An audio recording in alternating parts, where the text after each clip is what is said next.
YTN 뉴스 FM 슬기로운 라디오 생활. 안녕하세요. 아나운서 최영진입니다. 주말 잘 보내셨는지요? 오늘 또 한 주를 출발하는 월요일인데 슬라생 함께 하시면서 힘차게 한 주의 문을 열어보시죠. 자, 지난 주말 국민들의 공분을 사고 있는 소식인데요. 응급 환자가 탄 구급차를 막아서 끝내 환자를 숨지게 만든 택시기사를 처벌해달라는 청와대 국민청원에 지금 밖에서 우리 담당 PD가 국민청원에 동의한 사람이 더 늘었다면서 아침에 급히 말을 해줬는데요. 무려 54만 9천 명이 동의하면서 국민적인 관심사로 떠올랐습니다. 응급 환자가 탄 구급차를 막아선 택시 기사에게 응급의료법을 위반을 적용할 수 있을까요? 잠시 뒤 전문가와 이야기 나눠봅니다. 자, 여러분의 의견을 궁금합니다. 이번 구급차를 막아 환자 사망에 이르게 한 택시기사, 여러분은 어떻게 생각하시는지요? 강하게 처벌해야 한다. 아직 우리나라는 시민의식이 부족하다 등등 어떠한 의견도 좋습니다. 단문 50원, 장문 100원의 유료 문자 샵 0945번으로 보내주시거나 애플리케이션 채팅창 이용하시면 되겠습니다. YTN 뉴스 FM 슬기로운 라디오 생활 지금 바로 출발합니다.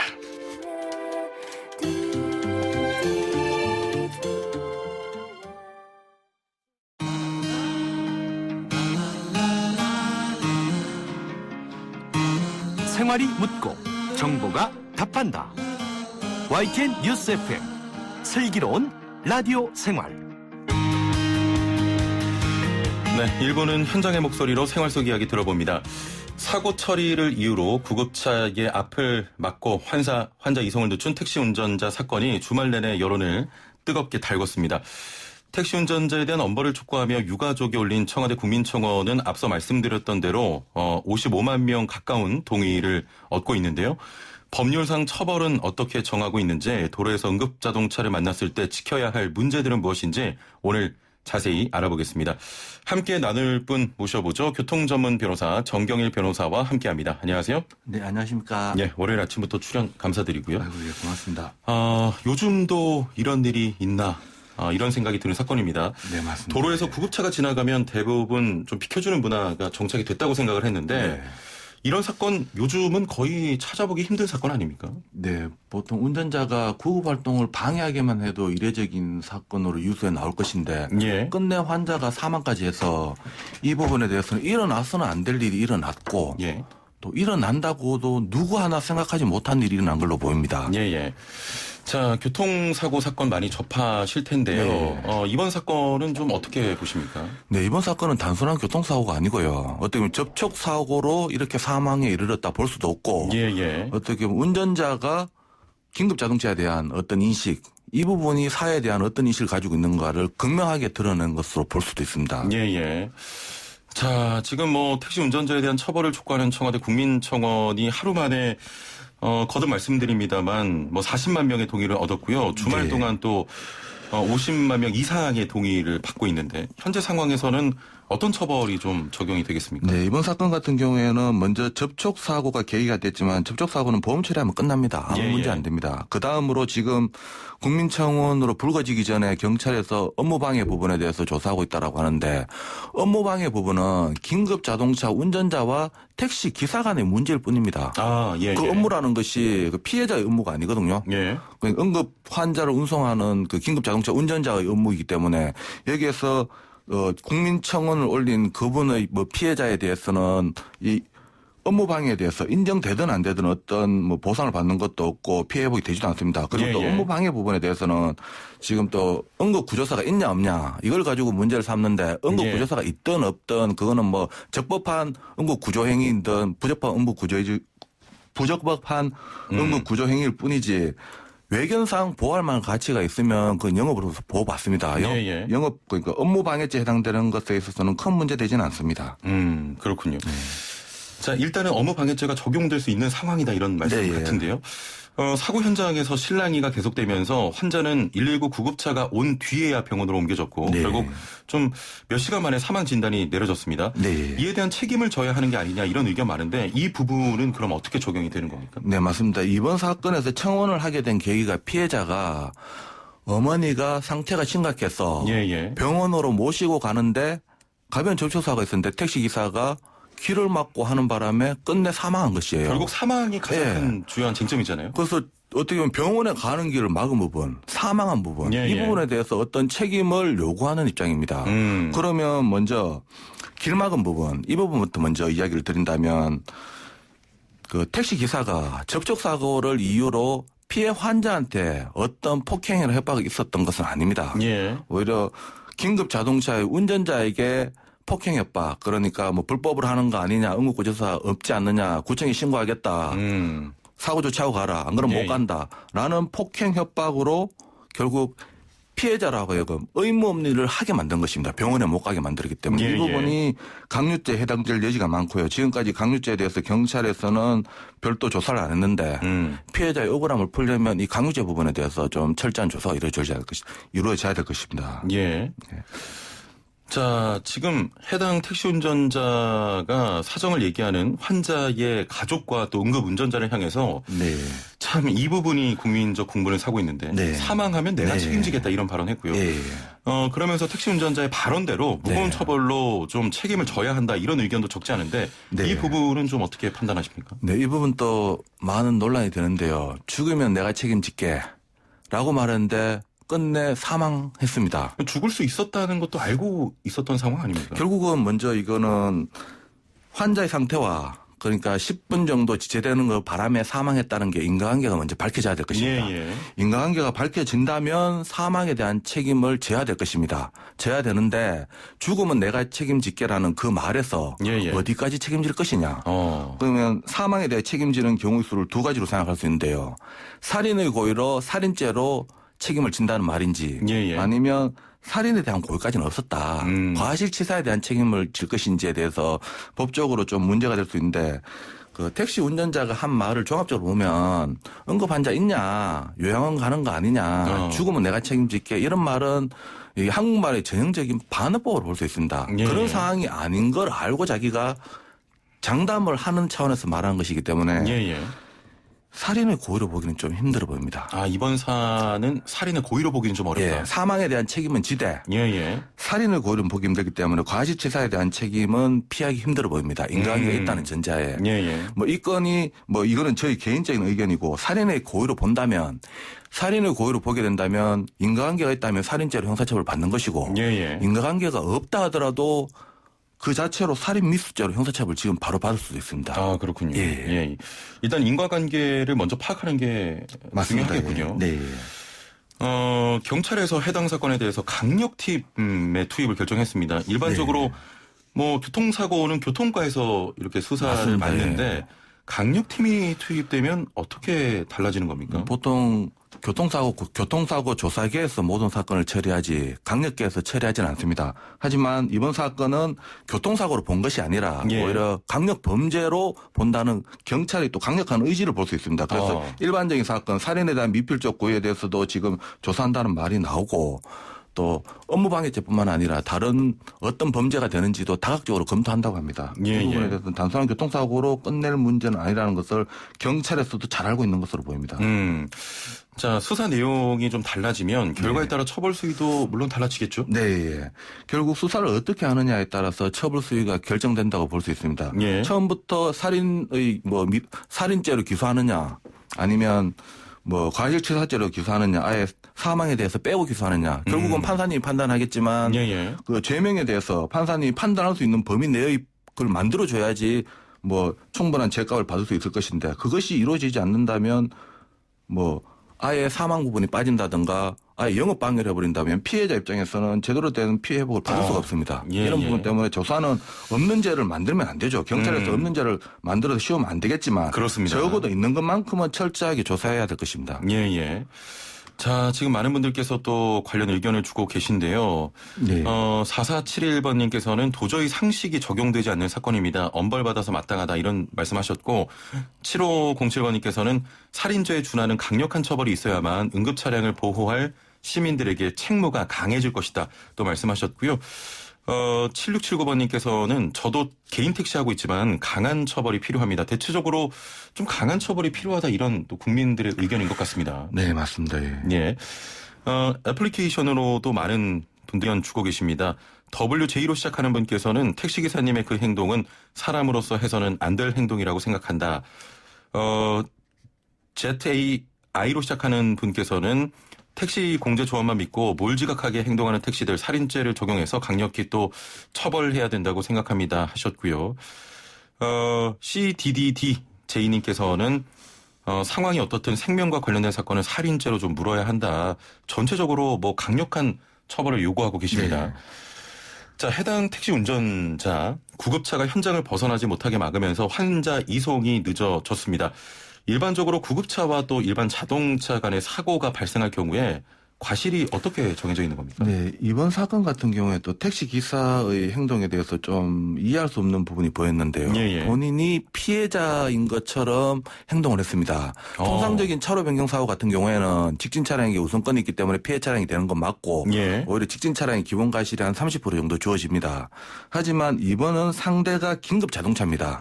긴급 자동차가 진행할 때는 모든 차량은 양보해야 됩니다. 예, 긴급 그럼요. 자동차가 긴급 한 상황에서는 신호를 위반해도 여기에 대해서 도로교통법 위반이 아니고 예. 과속을 하더라도 도로교통법 위반이 아닙니다. 차로 변경 사고에서 차로 변경하는 긴급 자동차는 가해 차량이 아니라 피해 차량이고 과실은 10% 정도입니다. 오히려 택시 기사의 과실이 90%거든요. 훨씬 더 큼에도 불구하고 네. 화를 내셨던 네, 거예요. 맞습니다. 본인이 예. 피해자인 것처럼 이야기를 하고 사고 처리해달라고 이야기했는데 이 부분에 대한 긴급 자동차에 대해서 전혀 인지하지 못하고 예. 어떻게 보면 긴급 자동차에서 양보해야 된다는 그 생각조차도 못한 행동입니다. 예. 만약에 알았다면 상황이 좀 달랐겠죠. 예, 알았다면 오히려 본인이 가해자인 것을 안다면 예. 이와 같이 행동하지 않았을 것입니다. 그렇습니다. 이 부분은 중요한데요. 일단은 응급 차량이 오면 무조건 피하는 게 네. 예, 상식입니다. 이번에 사고 난 차량이 사설 구급차로 알려져 있습니다. 예.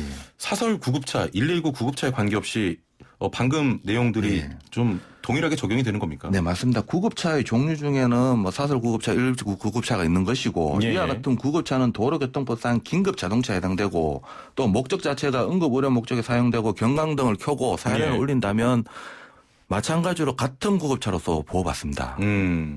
근데 보통 일반인들은 이게 뭐 119 구급차인지 사설 구급차인지 잘 판단이 안 되기 때문에 네. 소리가 나면 피하는 게 상식인데요. 예, 맞습니다. 예. 이걸 따질 것은 아닙니다. 운전자가 따질 것이 아니라 따질 것은 뭐 경찰관들이 뭐 어떤 부분에 대해 불법적인 부분이 있는 것을 그렇습니다. 단속할 때 따질 부분이지. 예.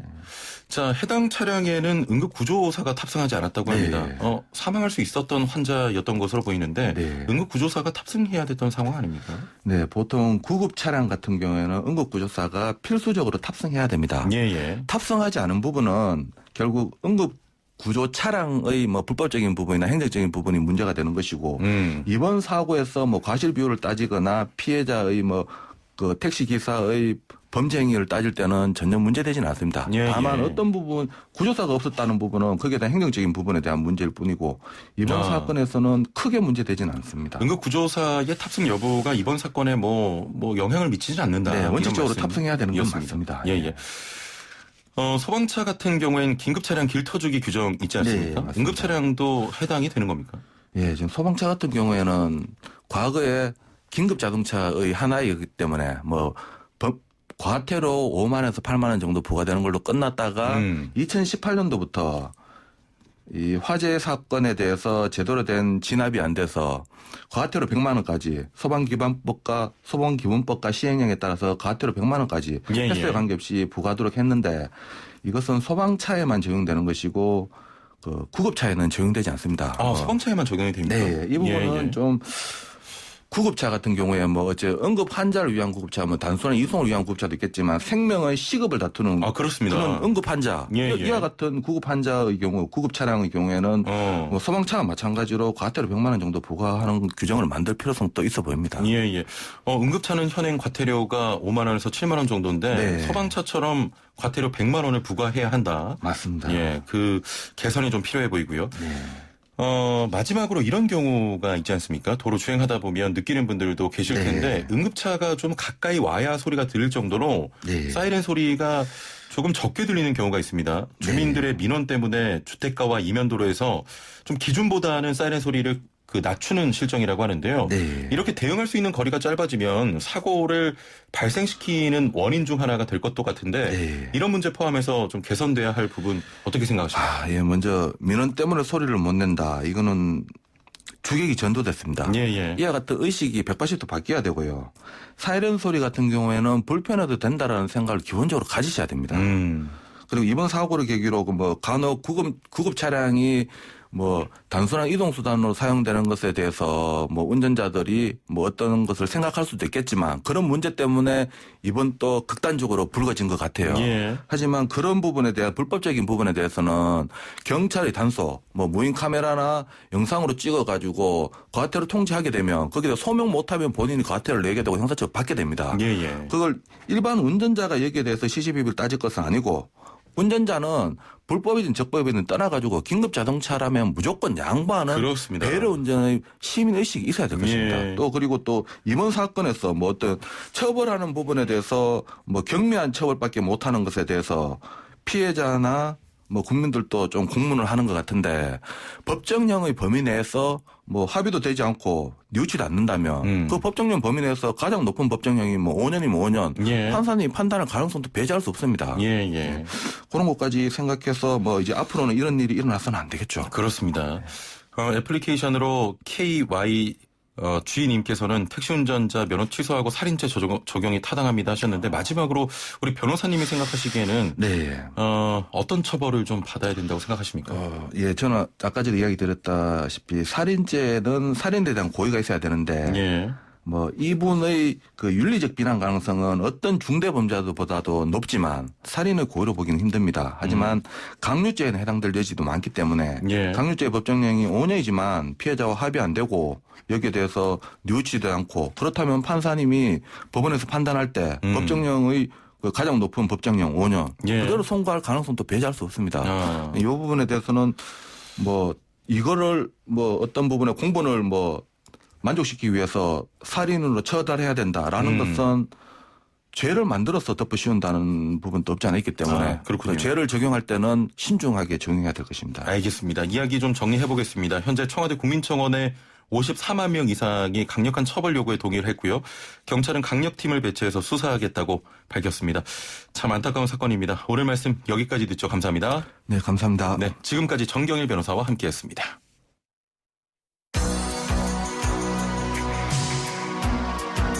생활의 달인이 되는 법이요? YTN 뉴스 FM 슬기로운 라디오 생활을 들으셔야죠.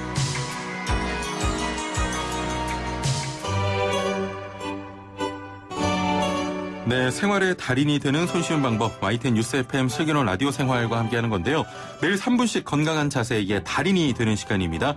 리 씨와 함께합니다. 안녕하세요. 나마스테. 나마스테. 자, 오늘 어떤 자세입니까? 형진 씨.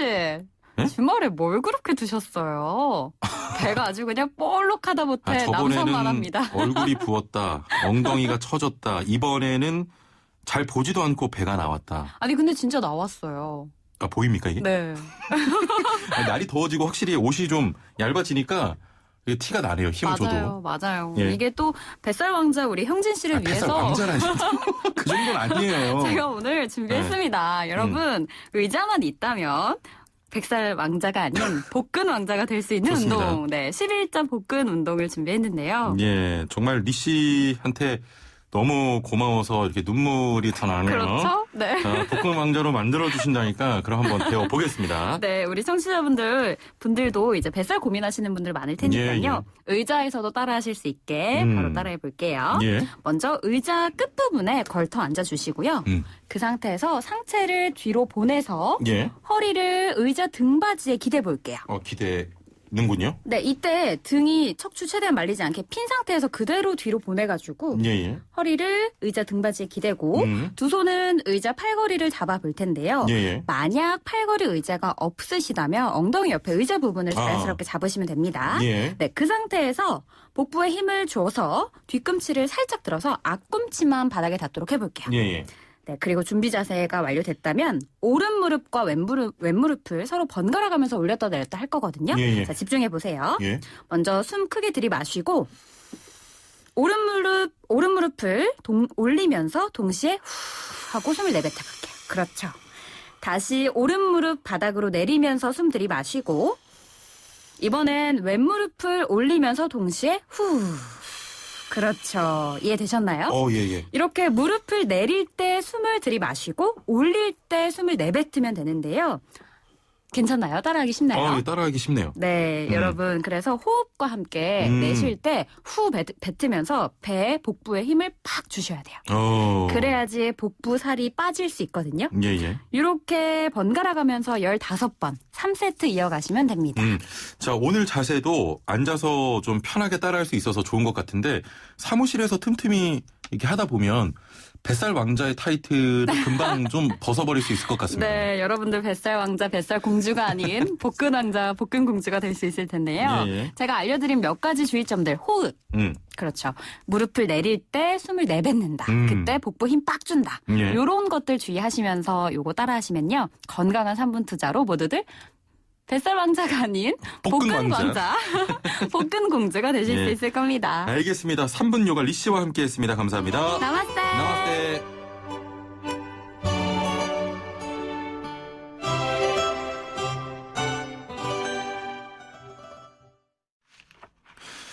네, 리 씨와 함께한 3분 요가. 요즘 배가 좀 나왔다 하시는 분들은 3분 투자로 복근 왕자 되시길 바라고요.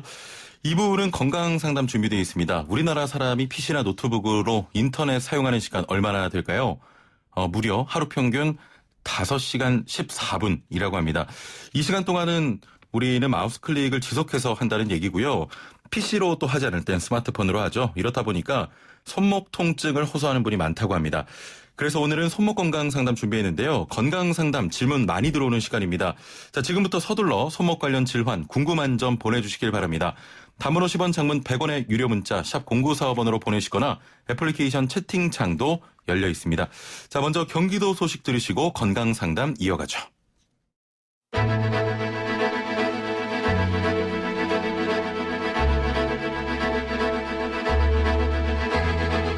구석구석 알찬 정보들을 모아 지혜로운 생활로 인도합니다. YTN 뉴스 FM 슬기로운 라디오 생활.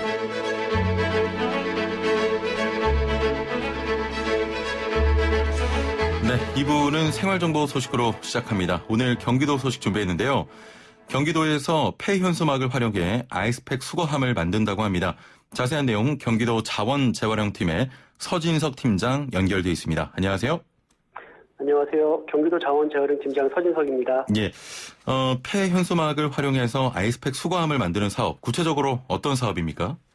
예, 최근 코로나19에 따른 온라인 쇼핑 증가 등으로 신선식품 택배가 많아지면서 예. 아이스팩 사용량이 급증했지만 대부분 종량제 봉투에 버려져서 생활폐기물로 소각 처리되고 있고 또 재사용의 필요성이 계속 제기되어 왔습니다. 예. 아이스팩은 7, 8회 재사용이 가능해서 가정으로부터 배출된 아이스팩을 수집 후 전통시장이나 대형마트 등에 공급하는 재사용과 폐현수막으로 아이스팩 수거함을 제작하는 업사이클을 동시에 이행하는 자원순환 사업이라 할 수 있습니다. 예. 자, 그러면 구체적으로 어떻게 만드는 건가요? 네.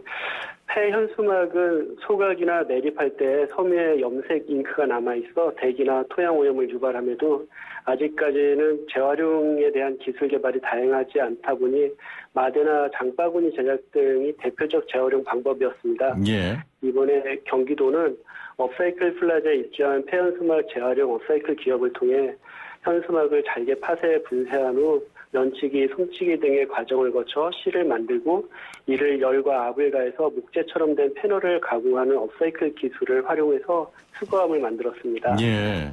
마대나 장바구니보다는 많은 양의 폐현수막을 재활용할 수 있는 장점이 있고요.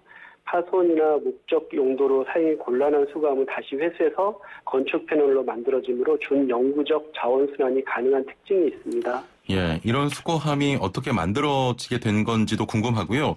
수거된 아이스팩은 어떻게 사용되는지도 궁금합니다. 예, 지난 5월 경기도는 폐현수막으로 아이스팩 수거함을 만드는 아이디어를 환경부에 제출했고요. 최우수 지자체로 선정 사업자금 5천만 원을 지원받았습니다. 이 자금으로 수거함 160개를 제작해서 8월 중 수원이나 용인, 화성, 평택, 오산, 동두천 등 6개 시의 행정복지센터 그리고 공동주택 등 거점시설에 설치하고 가정에서 배출된 아이스팩을 수거 및 세척해서 관내 전통시장이나 대형 마트 등의 수요처에 공급할 계획입니다. 예. 폐현수막, 아이스팩 두 가지 생활 폐기물을 모두 줄일 수 있을 뿐만 아니라 버려지는 자원의 재사용 확대로 자원 절약과 환경 보호에도 기여할 것으로 기대합니다. 예. 자, 제대로 된 정책을 위해서 경기도와 시군의 역할이 중요할 것 같은데 어떻게 보십니까? 네, 도에서는 시군에서 사업이 원활히 추진되도록 수거함을 보급하고 더 많은 시군이 참여하여 활성화될 수 있도록 정책 지원과 홍보를 강화할 예정이고요. 예. 시군에서는 가정에서 배출된 아이스팩 수거와 수요처의 보급 등 지역에 맞는 시행 정책을 추진해야 합니다. 또 아무리 좋은 정책도 도민의 참여가 없는 정책은 단발성으로 끝날 수 있어서 도민들의 적극적인 참여와 관심이 필요합니다. 예, 환경을 위한 경기도의 정책에 도민분들의 많은 관심을 부탁드립니다. 오늘 말씀 감사합니다. 네, 고맙습니다. 네, 지금까지 경기도 자원재활용팀의 서진석 팀장과 함께했습니다.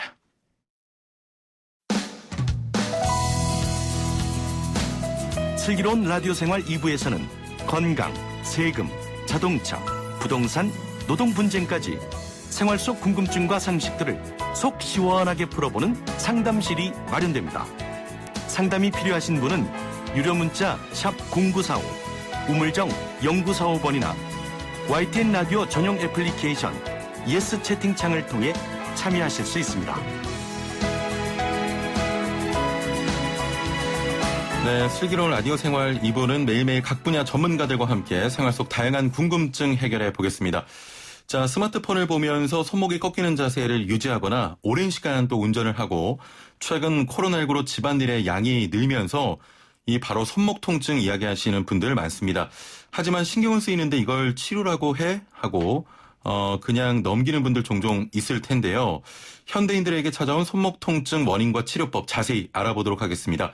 자, 방송 들으시면서 손목 건강에 대해 궁금한 점이 있는 분들 단문 50원, 장문 100원의 정보 이용료가 부과되는 문자 메시지로 질문 보내주시길 바랍니다. 스마트폰 사용하시는 분들은 YTN 라디오 애플리케이션 이용하시면 보이는 라디오와 더불어서 실시간 댓글 참여까지 한 번에 하실 수 있습니다.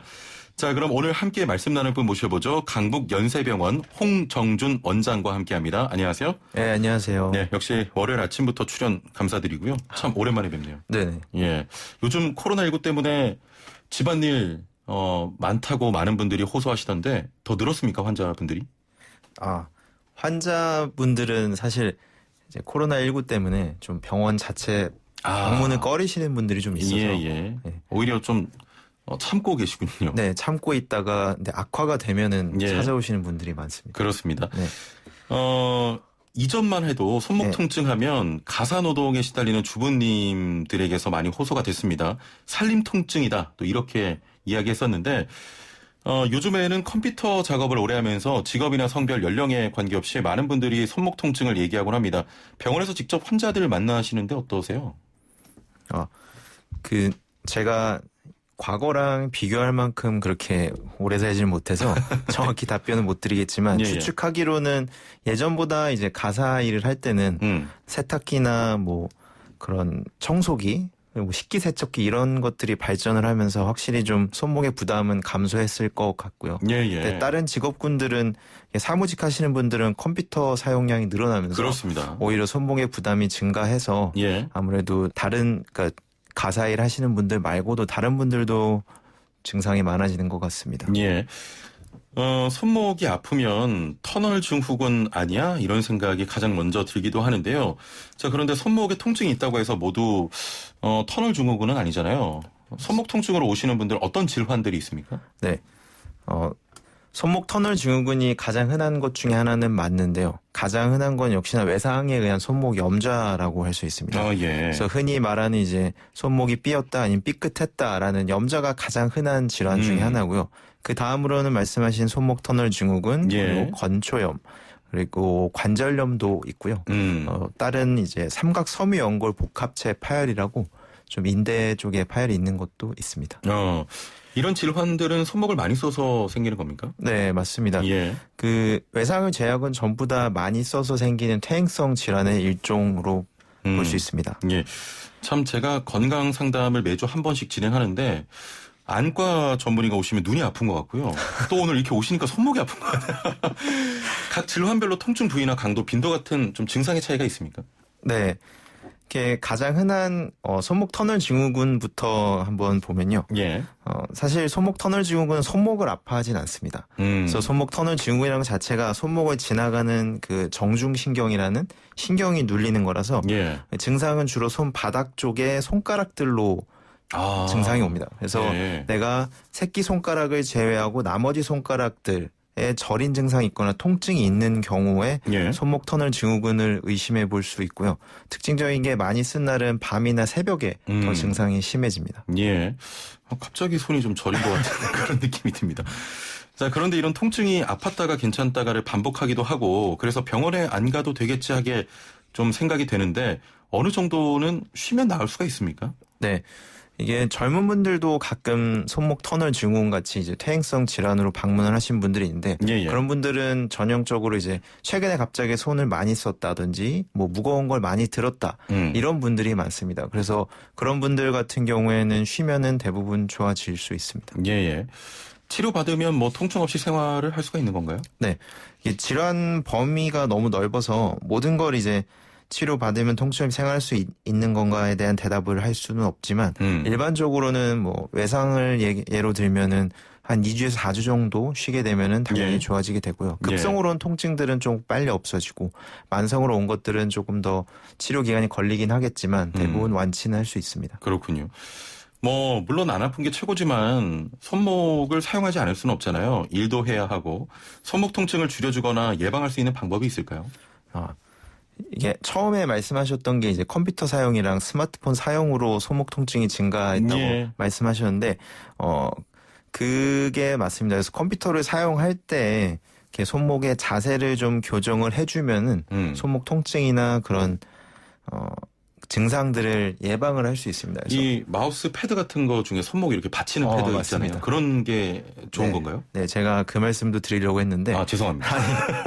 이게 저희가 손목에 부담이 덜 가는 자세는 손바닥 쪽으로 손목을 굽힌 상태에서 손가락을 쓰는 그 자세입니다. 예. 그래서 모든 걸 그 원칙을 지키면서 하시면 도움이 되는데 마우스도 마찬가지로 받침을 하게 되면 이제 마우스보다 손목이 높아지게 돼서 편안하게 되고요. 마우스뿐만 아니라 키보드도 똑같습니다. 키보드도 밑에 그 자판 밑에 바로 앞에다가 쿠션을 깔게 해서 손목을 좀 높게 키보드를 높게 한 채로 이렇게 손목이 자연스럽게 떨어지게 해서 사용하게 되면은 당연히 편하게 쓸 수가 있습니다. 그래서 그런 게 방법 중에 하나라고 할 수 있습니다. 가끔 손목이 안 좋다고 손목에 이렇게 아대라고 하나요?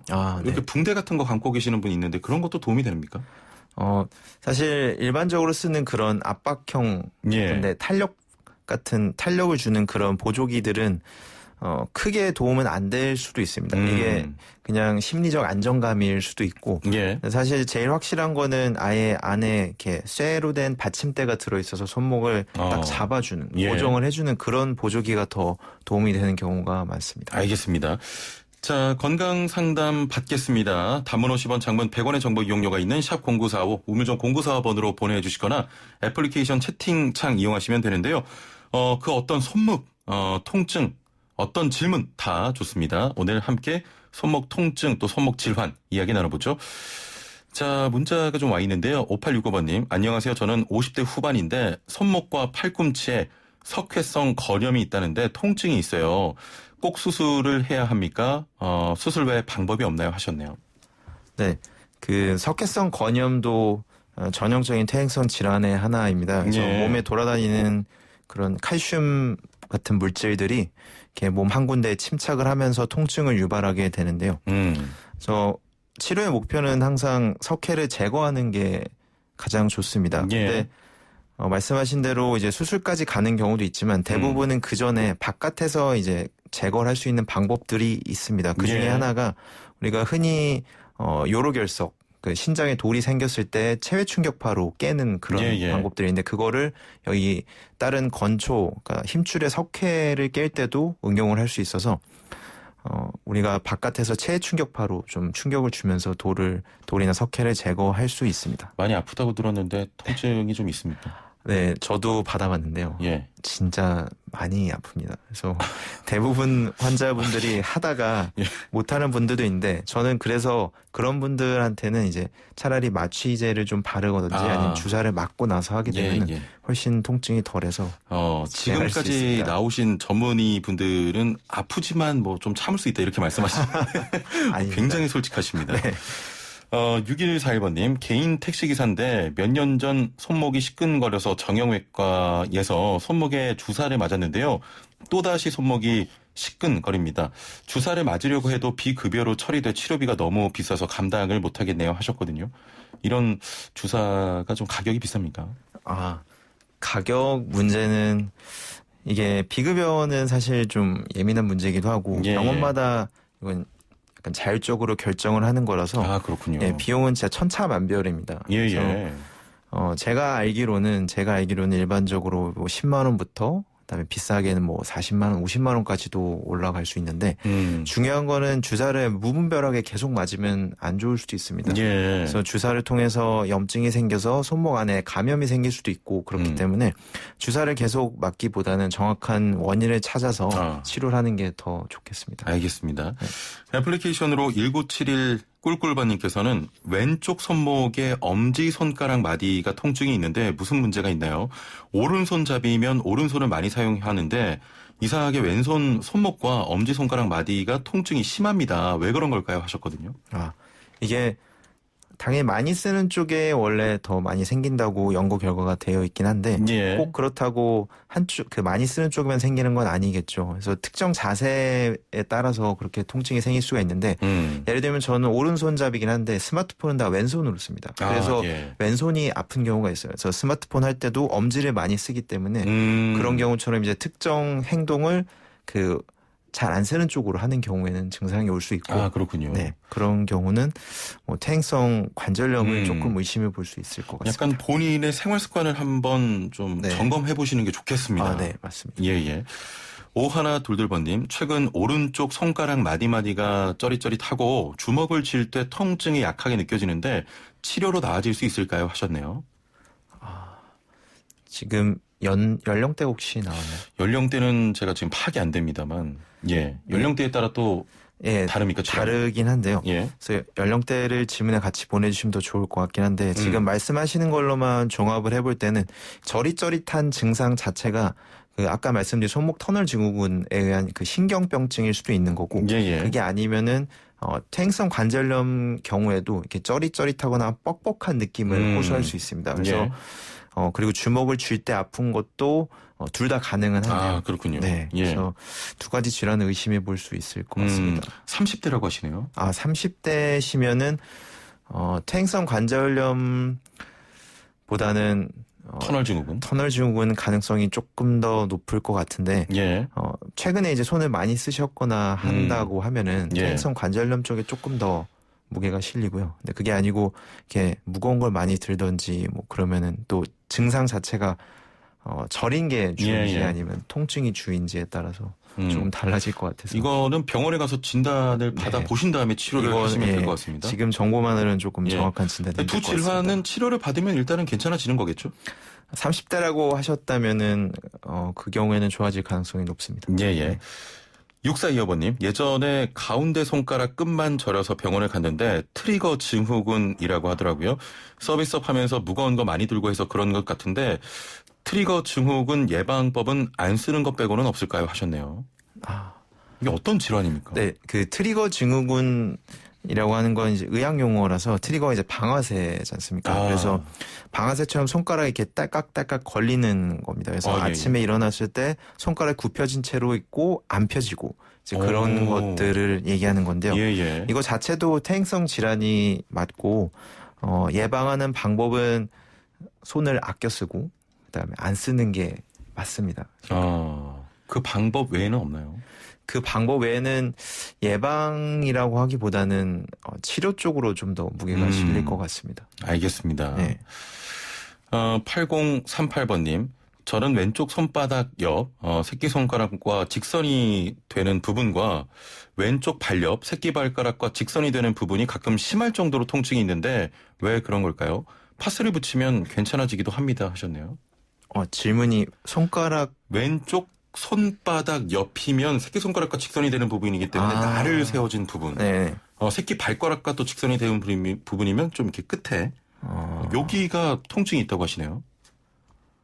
그 범위에 따라 좀 다를 것 같습니다. 네. 그쪽으로 그 신경이 이제 척골신경이라는 게 분포를 하긴 합니다. 그래서 척골신경이라는 건 이제 팔꿈치부터 시작을 해서 손가락 4번째, 5번째, 그러니까 반지 손가락이랑 새끼 손가락 쪽에 분포를 하기 때문에 그쪽 신경에 조금 눌리거나 해서 이상이 있을 경우에는 그 손날 쪽으로 통증이 올 수 있습니다. 그래서 발가락도 신경 쪽을 좀 의심을 해볼 수는 있을 것 같고 그거 외에도 인대 파열이 있을 때도 그런 증상을 호소하시는 분들이 있어서 증상이 계속 된다면은 병원 한번 방문해 보시는 게 좋을 것 같습니다. 역시 뭐 치료로 통증이 완화되거나 고칠 수가 있는 겁니까? 뭐 신경병증이든 인대 파열이든 치료는 당연히 완치까지 가능합니다. 아, 그렇군요. 네. 병원에 꼭 가보시길 바랍니다. 네. 3308번님 50대 초반입니다. 자고 일어나면 검지손가락이 좀 부은 듯 손가락이 굽혀지지 않습니다. 왜 그런 걸까요? 하셨는데요. 아까 얘기했던 트리거 증후군 그런 겁니까? 부었다고 하셨는데 붓고 손가락이 접히지 않는다. 네.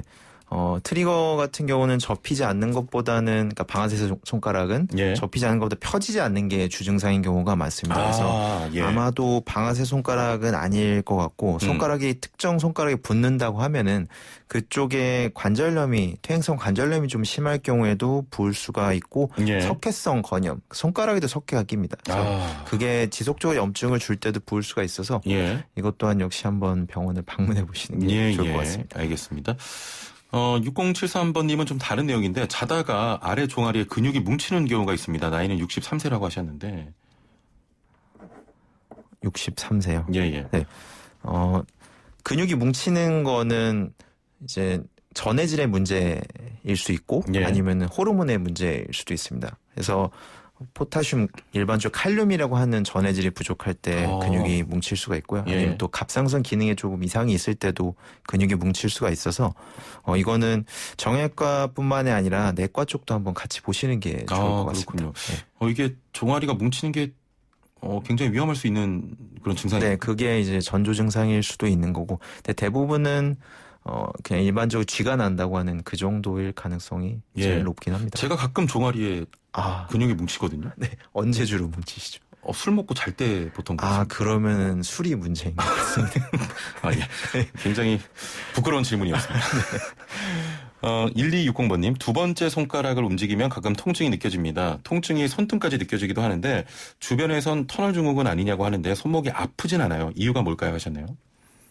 손가락에 두 번째 손가락을 움직이면 아프고 손등, 이제 이런 경우에는 우선 손등이냐 손바닥이냐에 따라서 구분을 하게 되는데 손등이라고 말씀을 하셨기 때문에 청취자분께서는 아마도 손목 터널 증후군 가능성은 좀 낮습니다. 손목 터널 증후군 아까 말씀드렸다시피 손바닥 쪽으로 좀 증상이 나오기 때문에 손등 쪽이면은 힘줄을 따라서 증상이 있을 가능성이 높아서 힘줄의 염증 또는 손상이 의심이 됩니다. 3391번님, 손목 골절로 수술받고 6개월 정도 지났는데 손가락이 조금 뻣뻣한데요. 완치가 될까요?